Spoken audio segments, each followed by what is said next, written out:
आगे बढ़ते हैं। विधायक सरयू राय का पूर्व सरकार पर उन्होंने आरोप लगाया। जी हां, पूर्व सरकार करवाती थी मेरी जासूसी। सरयू राय ने ये बयान दिया है। सरयू राय के अलावा भी सरकार के कई लोगों की जासूसी करवाती थी। अनाधिकृत सीआईडी और स्पेशल ब्रांच के जरिए होती थी जासूसी। कार्यालय में जासूसी के लिए 3 डीएसपी को किया गया था पदस्थापित। सरयू राय ने ये बातें कही हैं। एक गैर सरकारी शख्स भी था इस पूरे मामले में एक्टिव। सरकार ने उसे दे रखा है अंगरक्षक भी। सरयू राय ने ये बड़ी बयान दिया है। उन्होंने कई आरोप भी लगाए हैं कि उनकी जासूसी की जाती थी पिछली सरकार में, और ऐसे मामले की जांच के लिए विधायक ने सीएम को चिट्ठी लिखी है। मामले की जांच एसआईटी से करने की मांग की गई है सरयू राय की तरफ से। इस मामले में सरयू राय ने कहा है कि प्रधानमंत्री को भी वो चिट्ठी लिखेंगे। आपको बता दें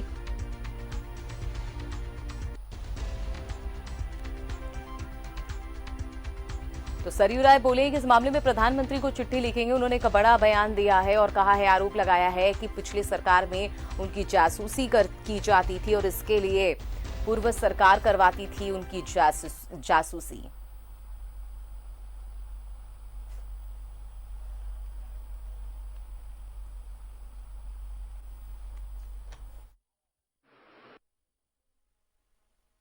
पंद्रह दिन हो जाने के बाद मैंने माननीय मुख्यमंत्री जी को पत्र लिखकर कहा है कि आप इस पर एक एसआईटी गठित करिए, एफआईआर कराइए, एफआईआर करा के जांच कराइए। ये होगा तभी इसकी तह में कौन है पता चलेगा। पुलिस का कितना भी बड़ा अधिकारी, कितना मनमोड़ू अधिकारी क्यों नहीं हो, वो केवल अपने यह काम नहीं कर सकता था जो काम पुलिस के चेहरा को धूमिल करने वाला है। इसकी जानकारी भवन निर्माण विभाग के सचिव को, गृह सचिव को, डीजीपी को जरूर होगी, और नहीं है तो बड़ी गंभीर बात है कि पुलिस महकमा में ऐसा चल रहा है, इनको जानकारी नहीं है। इसलिए आप एक एसआईटी गठित कराइए, इसकी जांच कराइए ताकि चेहरे बेनकाब हों।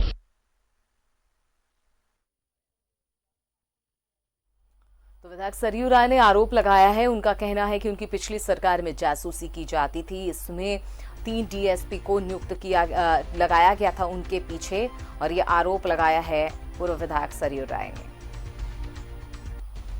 तो पहले की सरकार उनकी जासूसी करवाती थी। सरयू राय के अलावा भी सरकार के कई लोगों की भी जासूसी करवाई गई है। अनाधिकृत सीआईडी और स्पेशल ब्रांच के जरिए होती थी जासूसी, और कार्यालय में जासूसी के लिए 3 डीएसपी को किया गया था पदस्थापित। आपको बता दें कि एक गैर सरकारी शख्स की भी बात कही है सरयू राय ने कि लगातार उनकी जासूसी की जाती थी, और ये लगातार उन्होंने ये भी बात कही है कि एसआईटी गठित कर उनकी उस पूरे मामले की जांच की जाए। इस पर खुद अभी हमारे साथ बात करने के लिए पूर्व विधायक सरयू राय जुड़े हुए हैं।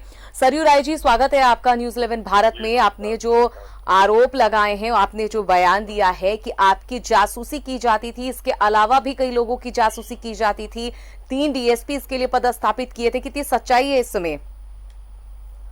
देखिए, मेरी जासूसी किया जाना कोई बहुत बड़ी बात नहीं है जी।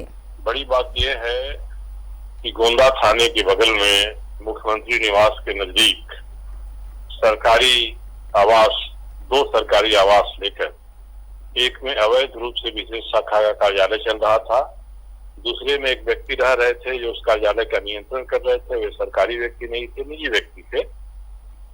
तो इससे पुलिस की छवि मलिन होती है, धूमिल होती है। लोकतंत्र में कोई पुलिस इस तरह का काम नहीं करेगी, और ये अकेले किसी पुलिस के बड़े अफसर से भी नहीं हो सकेगा जी। उस समय का पूरा पुलिस महकमा, डीजी हैं, गृह सचिव हैं, और जिसने मकान दिया भवन निर्माण विभाग ने, वो किस काम के लिए मकान का अलॉटमेंट किया, ये तो रिकॉर्ड में है। ये सारी चीजें बताती हैं कि एक समानांतर खुफिया कार्यालय चला रहे थे। 8 कंप्यूटर लगे हुए थे, 3 डीएसपी बहाल थे।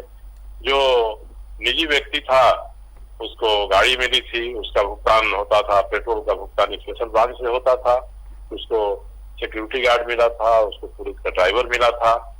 ये चीजें अगर होंगी तो ये तो संविधान नियम के खिलाफ है, संविधान की धज्जी उड़ाई जा रही है। ये किसके आदेश पर हुआ, कैसे हुआ? मंत्री तक बात गई तो गृह विभाग के मंत्री स्वयं मुख्यमंत्री थे, भवन विभाग के मंत्री स्वयं मुख्यमंत्री थे। आखिर किस तरह से ये काम हुए, मैंने आरोप लगाया और मुझे पूरी पुख्ता सूचना है, तब मैंने आरोप लगाया और 15 दिन पहले डीजीपी को दिया था, आज मुख्यमंत्री को भेजा है। ये कार्रवाई कराएं। आरोप तो मेरा सही है, मैं 100% सही है, ये दावे के साथ कह सकता हूँ, एक भी अक्षर उसमें गलत नहीं है। ये बताएं कि कार्रवाई किस पर करेंगे, कैसे करेंगे। मैंने कहा है कि SIT बनाइए, FIR करिए और जो दोषी है उस पर कड़ी कार्रवाई करिए, चाहे वो पहले का DGP का हो, पहले का ADG हो, कोई हो, या मंत्री सरकार का हो, कोई भी हो। एक निजी व्यक्ति को कैसे हम पुलिस विभाग के खुफिया तंत्र की और ये अवैध स्थापित के खुफिया तंत्र की कमान दे सकते हैं। ये होने लगेगा तब तो अराजकता फैल जाएगी, नियम कानून कहीं रहेगा नहीं, हमारा न्यायालय ताकते रह जाएगा और न्याय पुलिस के कार्यालय में ही हो जाएगा। तो ये सब चीजें हो रही थी, इस पर संज्ञान लेना चाहिए और भी कई चीजें आगे भविष्य में आने वाली है। सरयू राय जी, एक सवाल मेरा ये होगा आपसे कि आप कह रहे हैं कि निजी जो व्यक्ति है, निजी व्यक्ति को लगाया गया, वो पूरी निगरानी कर रहा था, सरकार ने तमाम सुविधाएं उसे दे रखी थी। कौन है वो शख्स? एक बार आप उसका खुलासा कर सकते हैं? मैंने अपनी चिट्ठी में नाम लिखा है, वो शख्स बैजनाथ प्रसाद हैं। ये चाइल्ड वेलफेयर कमीशन में काम करते थे, अभी भी खूंटी में पदस्थापित है जी। इनकी जांच होगी, इनसे पूछताछ होगी तो ये बताएंगे किसने इनको किराए पर लिया था, किसने इनको जिम्मेदारी दी थी। मैंने तो अपनी चिट्ठी में तीनों DSP का नाम भी लिखा है, ड्राइवर और सिक्योरिटी के नाते जो 2 पुलिस के सिपाही थे उनका भी नाम लिखा है, मैंने तो नाम देकर लिखा है। और मेरी पक्की सूचना है, पुलिस जांच करके रिपोर्ट की होगी, सूचना संग्रह की होगी, तो सारी चीजें सही पाई गई होंगी। लेकिन एक सवाल यहाँ पर यह भी बनता है ना सरयू राय जी कि आप जब सरकार में थे, इस बात की आपको जानकारी शायद नहीं होगी, हो सकता है कि अभी पता चली हो आपकी बात, लेकिन आपने पुख्ते तौर पर यह बात कही है कि आपको इस बात की पूरी सबूत है, आपके पास पूरी जानकारी है, तभी आपने ये चिट्ठी लिखी है। लेकिन सवाल ये कि उस वक्त रहते आपको इसकी भनक नहीं लग पाई थी क्या? मुझे इसकी भनक थी कि मेरी जासूसी हो रही है, मेरी गतिविधियों पर नजर रखी जा रही है। 2 जगह मैंने पकड़ा था तो DGP को कहा भी था, कोई कार्रवाई नहीं हुई तो मैं तो नहीं, मैंने तो संकेत किया है कि साहेबगंज के किस व्यक्ति के घर में बैठक में कर रहा था, कौन व्यक्ति, कौन इंस्पेक्टर आया, उसने कहा कि आपका जो सिक्योरिटी में तैनात है मुंडा, वो हमारा बैचमेट है। तो इससे तो पहचान हो जाएगी। वो कहा घंटे घंटे हमको रिपोर्ट देनी पड़ रही है। इन चीजों को तो मैं हमेशा ही बताता था, कहता था। मैंने बहुत सारे पत्र भी लिखे हैं। आपने पत्र लिखे, आपने बताया, लेकिन पिछली सरकार में जो CM थे, आपने कहा आपने DGP को भी बताया, मतलब किसी ने भी इसकी सुधि लेने की कोशिश नहीं की, इसे नजरअंदाज किया गया कह सकते हैं? नहीं, बिल्कुल नजरअंदाज किया गया। मैं तो जो खता था लिया, मैं सरकार का विरोध कर रहा हूँ, तो नियम कानून के हिसाब से शासन चले, पुलिस का तंत्र चले तो जनता के हक में रहेगा। यह बात कहना, कोई कहे कि सरकार की खिलाफत है, कोई खिलाफत तो की जानी चाहिए, मुझे इसमें कोई संकोच नहीं है कहने में। और मैं डंके की चोट पर कह सकता हूँ कि जिस दिन मुख्यमंत्री जी जांच करा देंगे कि अब तक जो सूचना संग्रह हुआ होगा वो सामने ला देंगे जी, तो ये मेरा सारा कथन, मेरा सारा लिखा हुआ, ये सब सही 100% सही पाया जाएगा।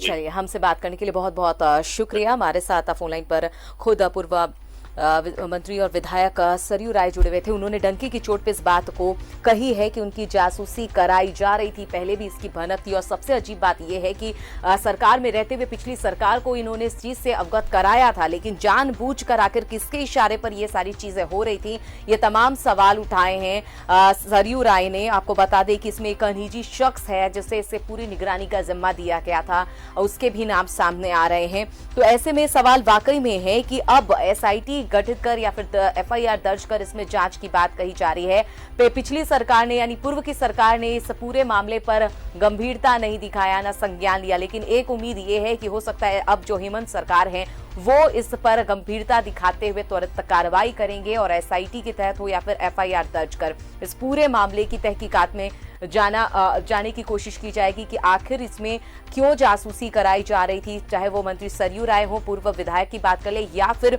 उन्होंने ये भी कहा है कि और भी कई ऐसे अधिकारी थे जिनकी जासूसी कराई जा रही थी। आखिर वजह क्या थी, इसका पता लगाना बेहद जरूरी है।